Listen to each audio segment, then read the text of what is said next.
মহান আল্লাহ রাব্বুল আলামিনের দরবারে আমরা সকলেই শুকরিয়া আদায় করি যে মহান আল্লাহ রাব্বুল আলামিন পবিত্র রবিউল আউয়াল মাসের একেবারে শেষ প্রান্তে আল্লাহ তাআলা দুনিয়ার সমস্ত কাজ ফেলে রেখে আল্লাহ তাআলার হুকুম পালন করার জন্য মসজিদে আসার সুযোগ আল্লাহ তাআলা করে দিয়েছেন। আমরা সকলেই শুকরিয়া আদায় করি আলহামদুলিল্লাহ। দুরূদ ও সালাম জনাবে মুহাম্মদ রাসূলুল্লাহ আফতাবে নবুওয়াত ইমামুল আম্বিয়া ইমামুল মুরসালিন নূরুন নবী রাহমাতুল লিল আলামিন জাদ্দুল হাসান ওয়াল হুসাইন দুজাহানের বাদশা জনাবে মুহাম্মদ রাসূলুল্লাহ সাল্লাল্লাহু আলাইহি ওয়াসাল্লাম। আমরা আজকে যে আয়াত কারিমা তেলাওয়াত করেছি এই আয়াত কারিমা উপরে আমরা আজকে আলোচনা করব।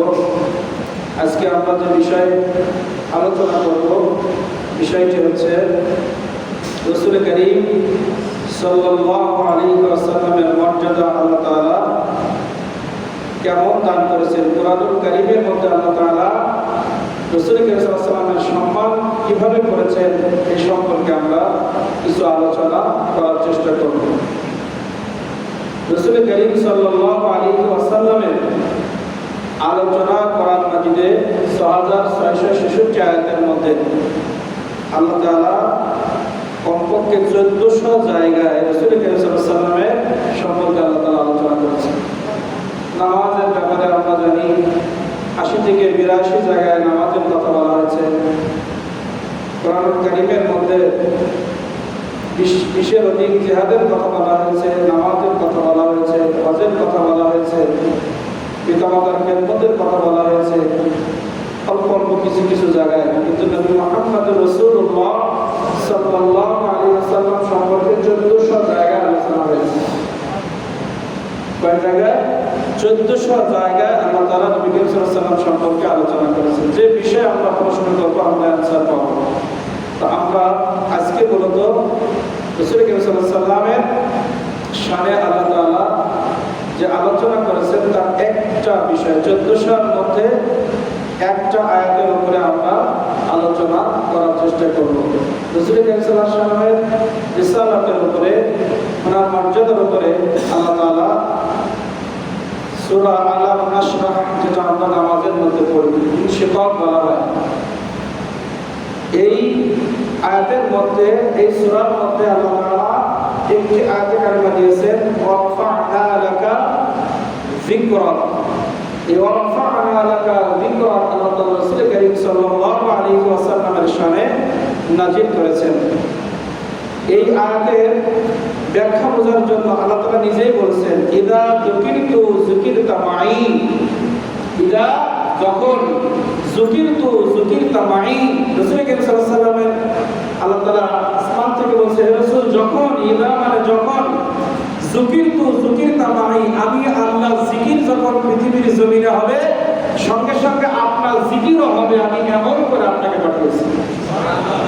এর যদি আমরা সাধারণ কিছু উদাহরণ জানতে চাই, বুঝতে চাই, আমরা কালেমা দিয়ে শুরু করতে পারি।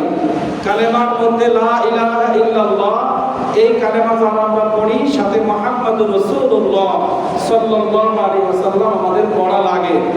একটা মানুষের ইমানদার মুসলমান হওয়ার জন্য কালেমা পড়তে হয়। কালেমা কেউ আমরা জন্মগতভাবে মুসলিম, কেউ অমুসলিম। অমুসলিম যখন মুসলমান হয় কালেমা পড়তে হয়। কালেমা শেষে কিন্তু নবী মুহাম্মদ রাসূলুল্লাহ নাম আল্লাহ তাআলা দিয়েছেন। নামাজের মধ্যে আমরা যখন নামাজ পড়ি তখন নামাজের মধ্যে রাসূল করিম সাল্লাল্লাহু আলাইহি ওয়াসাল্লামের দুরূদ না পড়লে কিন্তু নামাজ হচ্ছে না। আযানের মধ্যে আমরা আযানের বাক্যের মধ্যেও আল্লাহু আকবারের সাথে লা ইলাহা ইল্লার সাথে মুহাম্মদুর রাসূলুল্লাহ সাল্লাল্লাহু আলাইহি ওয়াসাল্লামের রিসালাতের বর্ণনা মুয়াজ্জিন সাহেব করছেন 5 বার।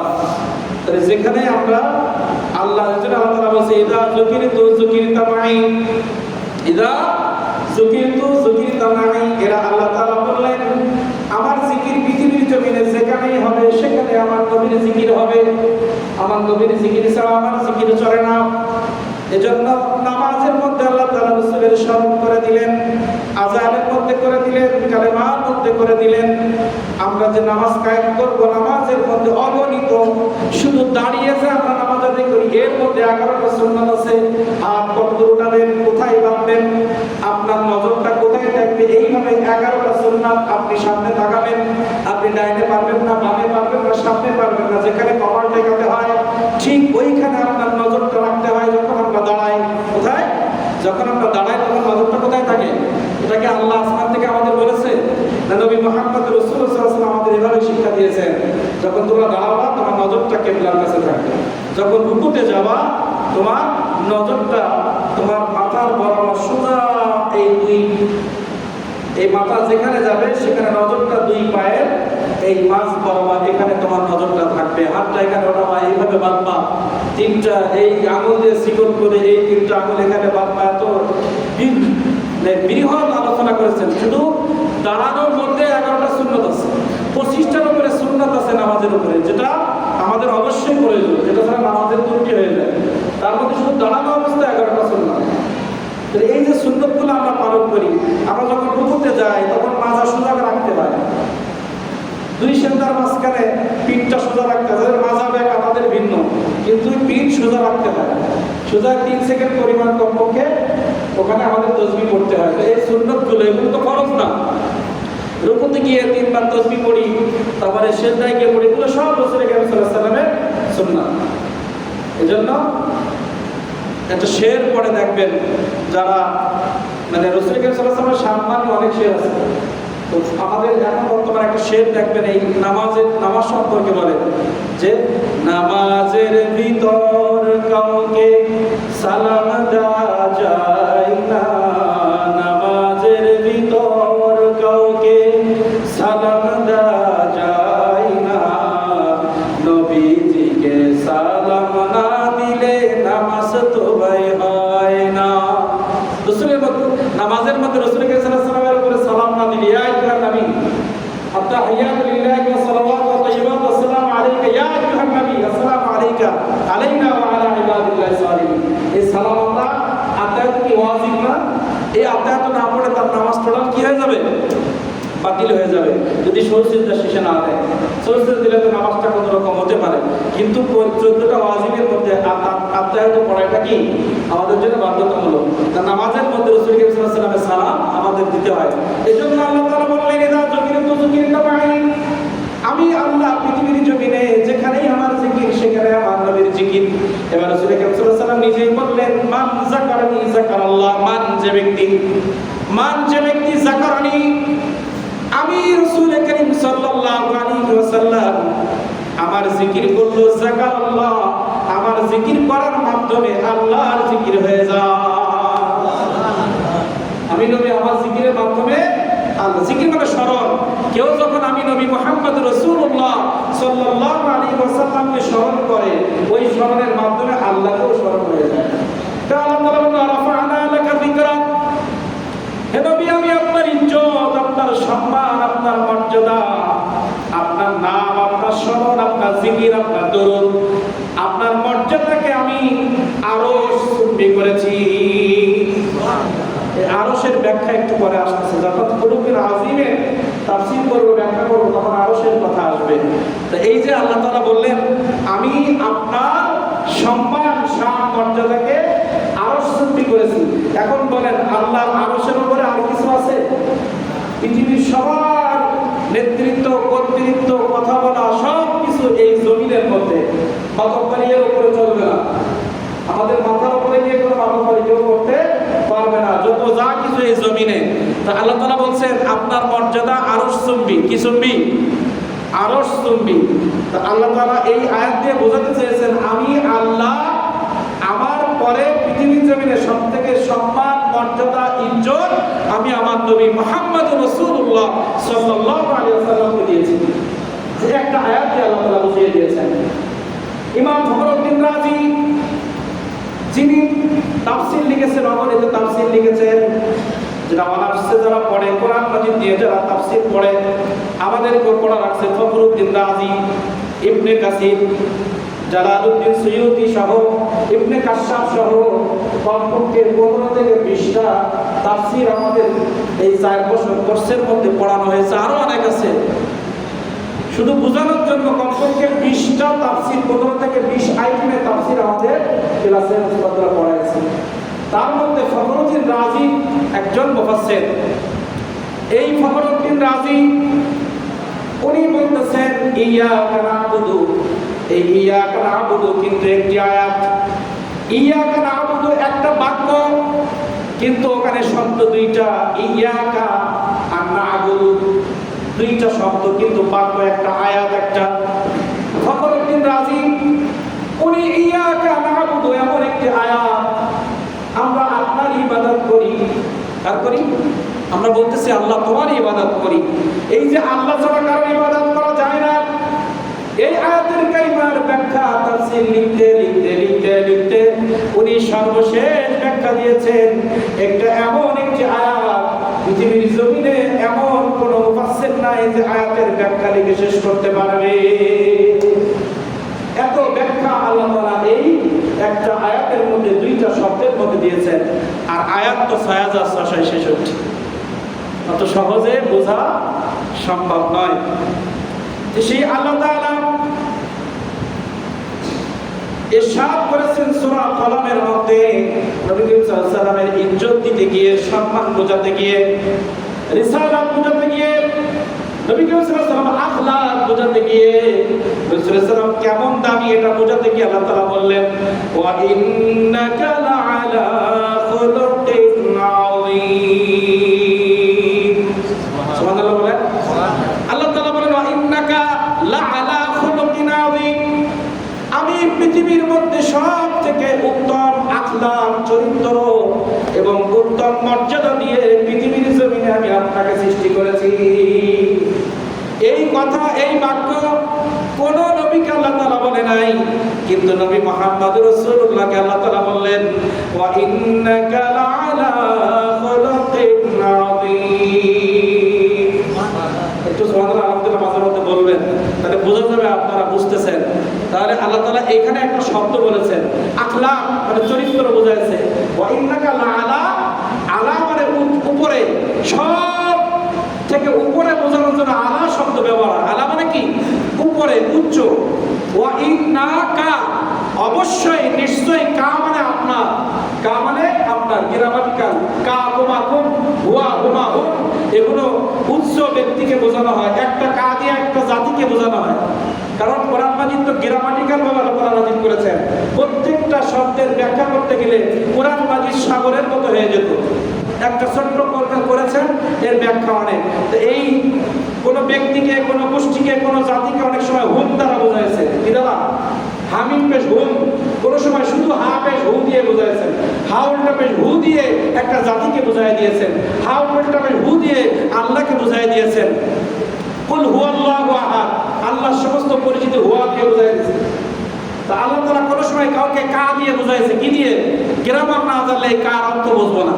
কা মানে কেডা, আপনি পড়বেন ওয়া ইন্নাকা লাআলা খুলুকিন আযীম, এখানে আপনার মর্যাদাকে সুউচ্চ করা হয়েছে। কিন্তু এই যে কা, কাপ জবর কা, এই কাকে মানে কার মর্যাদা কেন বাড়িয়েছেন, এটা বোঝার জন্য কার ব্যাখ্যা না জানলে ব্যাখ্যা করা যায় না। এজন্য আল্লাহ তাআলা বলেন ওয়া ইন্নাকা, অবশ্যই, নিশ্চয়ই, আপনার সম্মান, মর্যাদা, আখলাক, চরিত্র লাআলা, সবার উপরে রেখেছি আমি, খুলুকিন আযীম, সৃষ্টিগতভাবে সবাই তো আমার সৃষ্টি, জিন জাতি, মানব জাতি, আসমান জমিন সব আমি আল্লাহ সৃষ্টি করেছি।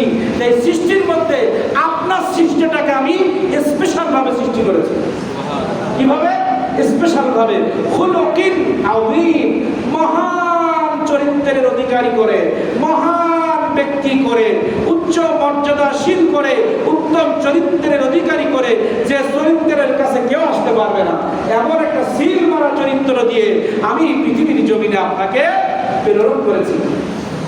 আল্লাহ তাআলা কোরআন মাজিদে বড় কিছু বোঝানোর জন্য কাবির শব্দ ব্যবহার করেছেন। কি শব্দ? কাবির মানে বড়। কাবির মানে কি? বড়। অনেক বড় কিছুকে বোঝানোর জন্য আল্লাহ তাআলা কাবির বলেছেন। কিন্তু আযীম শব্দটা সব থেকে শ্রেষ্ঠ, সব থেকে বড় বোঝানোর জন্য আল্লাহ তাআলা আযীম। আল্লাহ তাআলা নিজের মর্যাদা, কি বলেন? নিজের সম্মান, আল্লাহ তাআলা নিজে যে বড়, পৃথিবীর থেকে সব থেকে ক্ষমতা যে আল্লাহর বেশি, আল্লাহর উপরে পৃথিবীতে কারোর কোনো পাওয়ার নাই, এটা মানুষের কাছে উপস্থাপন আল্লাহ করার সময় আযীম ব্যবহার করেছে। কি? আল্লাহ তাআলা নিজের ক্ষমতার প্রকাশ বোঝাতে গিয়ে আল্লাহ জিনিস, আল্লাহ কেমন সৃষ্টিকর্তা, কেমন রিজিকদাতা, পৃথিবীর মালিক কেমন হয়, ছোটখাটো কোনো ক্ষমতার অধিকারী আল্লাহ নয়, পৃথিবীর সব ক্ষমতার অধিকারী আল্লাহ। এটা বোঝানোর জন্য আল্লাহ তাআলা আজিম ব্যবহার করেছেন। আল্লাহ তাআলা আসমানকে বোঝানোর জন্য আজিম ব্যবহার করেছেন। আল্লাহ তাআলা এই সৃষ্টি জগৎকে বোঝানোর জন্য আজিম ব্যবহার করেছেন। আর শুধুমাত্র আমার নবী মুহাম্মদ রাসূলুল্লাহ সাল্লাল্লাহু আলাইহি ওয়াসাল্লামের বোঝানোর জন্য আল্লাহ আজিম ব্যবহার করেছেন। যেখানে আল্লাহর পাওয়ার বোঝাতে গিয়ে আল্লাহ আজিম বললেন, আর নবী মুহাম্মদ রাসূলুল্লাহ সাল্লাল্লাহু আলাইহি ওয়াসাল্লামকে বোঝানোর জন্য আল্লাহ আজিম শব্দ ব্যবহার করেছেন। কি শব্দ? আজিম। সবার থেকে আল্লাহ তার সম্মান, ইজ্জত, মর্যাদা আল্লাহ তাআলা পৃথিবীর জমিনে দান করেছেন। এখন এই পৃথিবীটা আমরা যেটা দেখি, এটা কি একেবারে ছোট? অনেকে বলে পৃথিবী এখন আমার বিজ্ঞান বলে হাতের মুঠোর মধ্যে, বলার পরেও দেখা যাচ্ছে পৃথিবীর অনেক বন গবেষণা করে এখনো শেষ করতে পারে না। অনেক মরুভূমির স্পেস কতটা, পৃথিবীতে যত সাগর আছে, যত মরুভূমি আছে, যত বন আছে, এই বনগুলো এখনো পর্যন্ত গবেষণা করে এই বনের স্কয়ার ফিট এখনো আবিষ্কার করতে পারে না। কতটা বন আল্লাহ তাআলা, কতটা পশু আল্লাহ তাআলা দিয়েছেন, এই পশুর গণনা এখনো শেষ হয় নাই। সাগরের গণনা এখন পানি কতটা আছে, কতটাকে স্পেস নিয়ে সাগর আছে, জঙ্গল আছে, এটা এখনো বিজ্ঞান পরিপূর্ণভাবে এখনো উপস্থাপন করতে পারে নাই। এটা তো পৃথিবীর একটা কথা। আর এই যে পৃথিবী, এটা একটা গ্যালাক্সির মধ্যে বসবাস করছে, হাজারো লক্ষ গ্যালাক্সি আসমানের মধ্যে ভাসতেছে। আল্লাহ তাআলার কাছে কত কত গ্যালাক্সি আছে? হাজার লক্ষ গ্যালাক্সি। একটা গ্যালাক্সির মধ্যে আমরা এই পৃথিবীর মানুষ বসবাস করছি। 100 থেকে 150 থেকে 200 দেশ তৈরি হয়েছে। এই পৃথিবীটা আগে একটা দেশ, একটা পৃথিবী ছিল। এখানে মানুষ দখল করতে করতে জনবসতি হতে হতে এখন বাংলাদেশের মতো 180 থেকে 200 দেশের নাম হয়েছে। এই পৃথিবীর মধ্যে 200 রাষ্ট্র বাস করতেছে। এই সব কিছু একটা গ্যালাক্সির মধ্যে। তো এই গ্যালাক্সিটা এরকম গ্যালাক্সি, এর থেকে আরো বড়, আরো বড়, আরো বড়, আরো বড় গ্যালাক্সি আসমানের মধ্যে আল্লাহ তাআলা সৃষ্টি করে অটোমেটিক রেখে দিয়েছেন। একটা গ্যালাক্সির মধ্যে বাস করে আমরা এত বড়, আমরা আল্লাহ তাআলা আমাদের যে সূর্য আলো দিয়েছেন, বিজ্ঞান বলছে পৃথিবীর থেকে আমরা এই 200 রাষ্ট্র যে পৃথিবীর মধ্যে বসবাস করছি, এই 200 দেশ, এর থেকে এই একটা গ্যালাক্সি লক্ষ গুণ বড় সূর্য। আর সূর্যের কাছে আমাদের যদি যেতে যায়, আমরা সেখানে 1,30,00,000 মাইল পথ।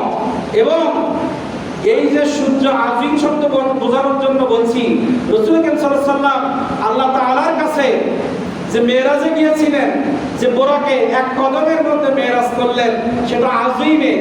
আর প্রথম আসমানের মধ্যে যে সূর্যটা আছে, সেখানে যাইতে সময় লাগতেছে 1,30,00,000 মাইল হচ্ছে। আর আমাদের পৃথিবীতে যে মোবাইলের আলো, এই যে আলো পৃথিবীর মানুষ তৈরি করেছে, এটা সেকেন্ডে 1,86,000 কিলোমিটার যায়, 1 সেকেন্ডে।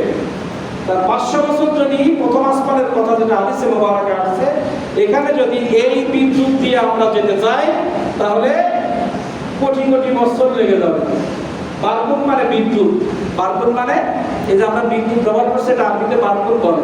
আর রাসূল সাল্লাল্লাহু আলাইহি ওয়াসাল্লাম বুরাক মানে বিদ্যুতের থেকে আরো দামি, সেই দামি বস্তুতে উঠে রাসূল সাল্লাল্লাহু আলাইহি ওয়াসাল্লাম মেরাজ করেছেন। তাহলে প্রথম আসমান তো 500 বছর হাদিসের কথা। আর প্রথম আসমানের ভিতরে যে গ্যালাক্সিগুলো আল্লাহ তাআলা সৃষ্টি করেছেন, একটা গ্যালাক্সির মধ্যে আমরা বসবাস করে এত বড়ত্ব, এত অহংকার, এত ক্ষমতা আমাদের। আর এই গ্যালাক্সি প্রথম যে সূর্যটা, এই সূর্যটাই আমাদের এই পৃথিবীর থেকে 13 লক্ষ গুণ বড়। আমাদের পাওয়ার কোথায়? এর থেকে প্রথম আসমানে আপনি কিভাবে যাবেন? প্রথম আসমানের নিচে আর সূর্য তো 13 লক্ষ গুণ বড়। আর সূর্যের আশপাশে যে নক্ষত্রগুলো, যে তারাগুলো আছে, কোটি কোটি তারা, যেটা আরো বড়। তাহলে এগুলো অপেক্ষা করে দ্বিতীয় আসমানে যাবেন। প্রথম আসমানের নিচে একটা গ্যালাক্সির মধ্যে আমরা বসবাস করছি। এরকম হাজারো গ্যালাক্সি ঘুরে বেড়াচ্ছে আসমানের নিচে, কোটি কোটি তারা ঘুরে বেড়াচ্ছে, একটা সূর্যের আলো আমরা পাচ্ছি। এগুলো গবেষণা গবেষণা করলে আর প্রথম আসমান পর্যন্ত যাওয়ার স্বপ্ন নেই। এগুলো গবেষণা কিয়ামত হয়ে যাবে। সব তারার গবেষণা, সব সূর্যগুলোর গবেষণা, পৃথিবীর স্পেসের গবেষণা আমরা করতে পারবো না। এরপরে দ্বিতীয় আসমান আরো বড়, তারপরে তৃতীয়, চতুর্থ, পঞ্চম, ষষ্ঠ, সপ্তম, তারপরে আরশে আজিম। এই আজিমের গিয়ে রাসূল করিম সাল্লাল্লাহু আলাইহি ওয়াসাল্লাম দেখা করেছেন যে আল্লাহর ক্ষমতা সম্পর্কে আল্লাহ তাআলা আজিম বলেছেন, যে পৃথিবী সম্পর্কে আল্লাহ তাআলা আজিম বলেছেন, যে আসমান সম্পর্কে আল্লাহ তাআলা আজিম বলেছেন, আর আমার নবী করিম সাল্লাল্লাহু আলাইহি ওয়াসাল্লাম সম্পর্কে আল্লাহ তাআলা আজিম বলেছেন। আল্লাহর ক্ষমতা সম্পর্কে আল্লাহ আজিম বলেছেন, আর আমার নবী মুহাম্মদুর রাসূলুল্লাহকে পৃথিবীর মানুষের কাছে পরিচয় করাচ্ছে, ওয়া ইন্নাকা লাআলা খুলুকিন আযীম। আকাশ চুম্বি মর্যাদা, রাফা'না লাকা যিকরাক। মর্যাদা কোথায়? চিন্তা করেন যে আজিম, আর সে আজিম কোথায়? সে আজিমের সাথে আমার রাসূল করিম সাল্লাল্লাহু আলাইহি ওয়াসাল্লামের চরিত্র, জীবনকে আল্লাহ তাআলা প্রেজেন্ট করেছেন। কিভাবে যাব আমরা রাসূল সাল্লাল্লাহু আলাইহি ওয়াসাল্লাম মর্যাদা, শান, মর্যাদা আমরা কিভাবে বর্ণনা করব? এজন্য ওয়া ইন্নাকা লাআলা খুলুকিন আযীমের ব্যাখ্যা করতে গিয়ে, ওয়া রাফা'না লাকা যিকরাকের ব্যাখ্যা করতে গিয়ে মুফাসসির ইকরাম বলেছেন, পৃথিবীর জমিনে এমন কোন মুফাসসিরের জন্ম হয় নাই। পৃথিবীর শুরু থেকে আজ পর্যন্ত, কিয়ামত পর্যন্ত পৃথিবীতে এমন কোন মুফাসসিরের জন্ম হবে না, হয় নাই, যিনি আমার নবী করিম সাল্লাল্লাহু আলাইহি ওয়াসাল্লামের ইজ্জত, আখলাক, চরিত্র, মর্যাদা বর্ণনা করে শেষ করতে পারবে। কারণ আজিম এমন একটা শব্দ, এই আজিমের ব্যাখ্যা আল্লাহর ক্ষমতা, আল্লাহর পাওয়ার সম্পর্কে যেমন পৃথিবীর রাইটাররা লিখে শেষ করতে বোঝাইতে পারবে না, তেমনি ভাবে আমার নবী সম্পর্কে আমার আজিম শব্দ আল্লাহ তাআলা দিয়েছেন, যে আজিমের ব্যাখ্যা করে পৃথিবীর মানুষ কেউ বোঝাইতে পারবে না। এত মর্যাদা আল্লাহ তাআলা আমার নবী করিম সাল্লাল্লাহু আলাইহি ওয়াসাল্লামকে দিয়েছেন। এখন আসেন, নবী করিম সাল্লাল্লাহু আলাইহি ওয়াসাল্লাম কেমন নবী? আল্লাহ তাআলা পৃথিবীর মানুষকে, মুসলমানদের জন্য একটা আয়াতের মধ্যে আল্লাহ ঘোষণা দিলেন, মুমিনদেরকে একটা ঘোষণা দিলেন। কি ঘোষণা? দেখেন, আল্লাহ তাআলা বললেন, ওয়া নাযালনা আলাইকাল কিতাবা তিবয়ানাল লিকুল্লি শাইইন ওয়া হুদাও ওয়া বুশরা লিল মুসলিমিন। সুবহানাল্লাহ বলেন। আল্লাহ তাআলা বলেন, নাযালনা আলাইকাল কিতাব, হে নবী মুহাম্মদুর রাসূলুল্লাহ সাল্লাল্লাহু আলাইহি ওয়াসাল্লাম, আমি আপনার উপরে যে কিতাব, নাযালনা আলাইকাল কিতাব, কা মানে জমিন, নবীকে বোঝাইছে, নবীর নাম নাই। ওই যে একটু আগে বলছিলাম, হুহুমাহুম কাকুমাকুম, এই জমিন দিয়ে একটা কা দিয়ে একজনকে উদাহরণ দিয়েছেন। কোন সময় কা দিয়ে আমাদেরকে বোঝাইছেন, কোন সময় কা দিয়ে ফেরেশতা বোঝাইছেন, কোন সময় কা দিয়ে নবী মুহাম্মদ রাসূলুল্লাহকে পরিচয় করিয়ে দিয়েছেন। ওয়া নাযালনা, আমি প্রেরণ করেছি, আলাইকাল কিতাব, আপনার কাছে যে কিতাব আমি দিয়েছি, তিবয়ানাল লিকুল্লি শাই, যেখানে সামান্যতম কোনো সন্দেহ নাই, সত্য সহকারে একটা প্যাকেজ করে মানুষের হেদায়েতের জন্য আমি আল্লাহ রাব্বুল আলামিন আপনার কাছে যে কিতাব নাজিল করেছি, তিবয়ানাল লিকুল্লি শাই ওয়া হুদাও ওয়া বুশরা লিল মুসলিমিন, মুসলমান যারা হবে শুধু মুসলমানদের জন্য হেদায়েত স্বরূপ এবং নিয়ামত স্বরূপ জান্নাতে যাওয়ার জন্য একটা মাধ্যম আমি আপনার মাধ্যমে দিয়েছি, তার নাম কোরআন মাজিদ। তাহলে কোরআন মাজিদকে আল্লাহ তাআলা বললেন মুসলমানদের হেদায়েতের জন্য দিয়েছি। আল্লাহ তাআলা সূরা বনী ইসরাঈলের মধ্যে বললেন, ওয়া নুনাজ্জিলু আলাইকাল কুরআনা মা হুয়া শিফা ওয়া রাহমাতুল লিল মুমিনিন, এই কোরআন মাজিদ এমন একটি কিতাব, এমন একটি আরোগ্য, এমন একটি শিফা, যে কোরআন মাজিদটা আমি রহমত স্বরূপ মুমিনদের জন্য নাজিল করেছি। ঈমানদারদের জন্য কোরআন মাজিদ, মুসলমানদের জন্য কোরআন মাজিদ। আবার আল্লাহ তাআলা বলেন হুদাল লিন-নাস, শুধু মুসলমান নয়, ঈমানদার নয়, পৃথিবীতে যত মানুষ আছে সবার জন্য আমি কোরআন মাজিদ নাজিল করেছি। তাহলে একটা জাতির স্পষ্ট বললেন, এক জায়গায় মুসলমানের কথা বললেন, আরেক জায়গায় মুমিনের কথা বললেন, আরেক জায়গায় বললেন সমগ্র বিশ্ববাসীর জন্য আমি কোরআন মাজিদ নাজিল করেছি। এইবার এটা তো মুসলমানদের সম্পর্কে বললেন, বনী ইসরাঈলে বললেন, আল্লাহ তাআলা ঈমানদারদের সম্পর্কে, আবার আল্লাহ তাআলা সূরা বাকারার মধ্যে সমগ্র নাস শব্দ উল্লেখ করলেন, কিন্তু আল্লাহ তাআলা নবীজিকে আমাদের কাছে কিভাবে উপস্থাপন করছে একটু খেয়াল করেন। আল্লাহ তাআলা বলেন, কোরআন মাজিদকে আমি মুসলমানদের হেদায়েতের জন্য দিয়েছি, আমি কোরআন মাজিদ মুমিনদেরকে আমি রহমত স্বরূপ দান করেছি, আমি পৃথিবীর সমগ্র হিন্দু বৌদ্ধ খ্রিস্টান সমগ্র পৃথিবীর মানুষকে আমি হেদায়েতের জন্য কোরআন মাজিদ দিয়েছি, কিন্তু আমার নবীকে তোমাদের জন্য কেমন ভাবে দিয়েছি একটু চিন্তা করো। আমি আমার নবীকে ওমা আরসালনাকা ইল্লা রাহমাতাল লিল আলামিন। এই রাহমাতাল লিল আলামিন আমার নবীকে আমার রহমত কোরআন মাজিদ আমি মুসলমানদের জন্য দিলাম, আমি কোরআন মাজিদ ইমানদারদের জন্য দিলাম, আমি কোরআন মাজিদ সমগ্র বিশ্বের মানুষের জন্য দিলাম। আর আমি এমন একজন নবীকে তোমাদেরকে দিয়েছি যিনি মুসলমানদের জন্য রহমত, ইমানদারদের জন্য রহমত, কাফের বেঈমানদের জন্য রহমত।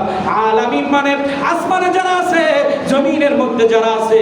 আসমানের মধ্যে 7টা ধাপ, প্রথম ধাপের মধ্যে কোটি কোটি, প্রথম ধাপের মধ্যে হাজারো কোটি গ্যালাক্সি, যে একটা গ্যালাক্সির মধ্যে আমরা বসবাস করি এরকম হাজার হাজার গ্যালাক্সি আল্লাহ তাআলা সাজিয়ে রেখেছেন। একটা সূর্য 13 লক্ষ গুণ পৃথিবীর থেকে বড়, সেটা আল্লাহ তাআলা আসমান নিচে রাখলেন। সূর্যের থেকে আরো বড় কোটি কোটি নক্ষত্র, যেটা আল্লাহ তাআলা আসমানের নিচে রাখছেন। আল্লাহ তাআলা বলেন আমি আলামিন করে রাহমাতুল লিল আলামিন করে পাঠিয়েছি। তাহলে আসমানের নিচে যত গ্রহ আছে, আসমানের নিচে যত নক্ষত্র আছে, প্রথম আসমানের নিচে সূর্য রয়েছে, প্রথম আসমানের নিচে যত স্পেস রয়েছে, প্রথম আসমানের মধ্যে যত মানুষ, জিন, গাছপালা, পশু পাখি যা কিছু প্রথম আসমানের মধ্যে রয়েছে, তাদের জন্য রহমত আমার নবী মুহাম্মদুর রাসূলুল্লাহ। নবী মুহাম্মদুর রাসূলুল্লাহকে এমন একটি শব্দ দিয়ে আল্লাহ রহমত বোঝাইছেন, ওখানে কোরআন মাজিদ মুমিনদের জন্য রহমত স্পেশাল করে দিলেন। ওখানে আল্লাহ তাআলা ওয়াহুদা ওয়া বুশরাল মুসলিমিন, মুসলমানদের জন্য কোরআন এটা আলাদা একটা চ্যাপ্টার বললেন। হুদাল লিন্নাস, সমগ্র মানুষের জন্য কোরআন মাজিদ হেদায়েত, এটা একটা চ্যাপ্টার আলাদা করে দিলেন। কিন্তু নবী মুহাম্মদুর রাসূলুল্লাহকে আল্লাহ তাআলা প্রেজেন্ট করলেন মুসলমানদের জন্য যেমন রহমত, মুমিনদের জন্য তেমন রহমত, মাটির নিচে যারা আছে মাছের জন্য তেমন রহমত, পানির জন্য রহমত, গাছপালার জন্য রহমত, সূর্য নক্ষত্র গ্রহ, প্রথম আসমানের জন্য রহমত, দ্বিতীয় আসমানের জন্য রহমত, তৃতীয় আসমানের জন্য রহমত, চতুর্থ আসমানের জন্য রহমত, পঞ্চম আসমানের জন্য রহমত, ষষ্ঠ আসমানের জন্য রহমত, সপ্তম আসমানের জন্য রাহমাতুল লিল আলামিন। কি মর্যাদা নবী মুহাম্মদ রাসূলুল্লাহ! সেই নবী মুহাম্মদ রাসূলুল্লাহ সাল্লাল্লাহু আলাইহি ওয়াসাল্লামের আগমন, যে আগমনে পৃথিবী সবাই খুশি হয়েছিলেন, যে নবী করিম সাল্লাল্লাহু আলাইহি ওয়াসাল্লামের আগমন আবি আনসারী রাদিয়াল্লাহু তাআলা তার গৃহের মধ্যে আলোচনা করতেছিলেন। নবী করিম সাল্লাল্লাহু আলাইহি ওয়াসাল্লাম আবি দারদা সাহাবীদের দিকে প্রবেশ করলেন, বলছে কি করো? বলছে আপনি দুনিয়াতে আসছিলেন, আমরা একটু বরকতের আলোচনা করছি। রাসূল করিম সাল্লাল্লাহু আলাইহি ওয়াসাল্লাম বললেন ফাতাহা আবওয়াবাস সামা, আমাকে জিবরাইল এই মুহূর্তে এসে বললেন, হে রাসূল আপনার সাহাবী তার স্ত্রী সন্তানদেরকে নিয়ে, তার এলাকার মানুষকে নিয়ে আপনার জিকির করছে, যে জিকির সম্পর্কে আল্লাহ তাআলা বলেন ইদা যুকিরতু যুকিরতা মাই। হে রাসূল আপনার জিকিরকে পৃথিবীর জমিনে আমি এমন ভাবে ফিট করেছি, যেখানে আল্লাহ সেখানেই নবী, যেখানে আযান সেখানে আপনি, যেখানে ইকামত সেখানে আপনি, যেখানে নামাজ সেখানে আপনি, যেখানে কলেমা সেখানে আপনি, যেখানে আল্লাহ সেখানে নবী মুহাম্মদুর রাসূলুল্লাহ, যেখানে আমার জিকির সেখানে আপনার জিকির। এবং জন্য রাসূল করিম সাল্লাল্লাহু আলাইহি ওয়াসাল্লাম বলেন ওয়া রাফা'না লাকা যিকরাকা মান যাকারানি যাকারাল্লাহ, যিনি আমি নবী আমার জিকির করবে অটোমেটিক আল্লাহর জিকির হয়ে যাবে। এজন্য সাহাবায়ে কেরাম আমার নবীর জিকির করতেছিল মিলাদুন নবী। রাসূল করিম সাল্লাল্লাহু আলাইহি ওয়াসাল্লাম যখন ওখানে উপস্থিত হলেন, জিবরাইল এসে বলছে হে রাসূল আপনি আসমানে তাকান, যে সাহাবীর ঘরে আপনি আসছেন এই সাহাবীর ঘর থেকে আসমান পর্যন্ত সমস্ত রহমতের দরজা আল্লাহ তাআলা খুলে দিয়েছেন। সুবহানাল্লাহ। এবং একদল ফেরেশতা এই বাড়ির মানুষগুলোর জন্য ক্ষমা প্রার্থনা করছে, জান্নাতের কামনা করছে। তাহলে আমরা রাসূল করিম সাল্লাল্লাহু আলাইহি ওয়াসাল্লামের আগমনের অনুষ্ঠান যে সোমবারে করতে যাচ্ছি, সোমবারে যতক্ষণ এখানে মিলাদুন নবীর আলোচনা হবে ততক্ষণ আসমানের সব দরজা খোলা থাকবে। এখন এই রহমত, এই বরকত আমরা সবাই নিতে চাই। সেজন্য এখন কমিটি সেক্রেটারি সাহেব কথা বলবেন। গত জুমায় যেভাবে আমাদের কথা ছিল কে কিভাবে অংশগ্রহণ করবেন, সবাই 3 দিন 2 দিন আমরা সেভাবে কথা বলবো। আখির দাওয়ানা আলহামদুলিল্লাহি রাব্বিল আলামিন। আসসালামু আলাইকুম ওয়া রাহমাতুল্লাহি ওয়া বারাকাতুহু।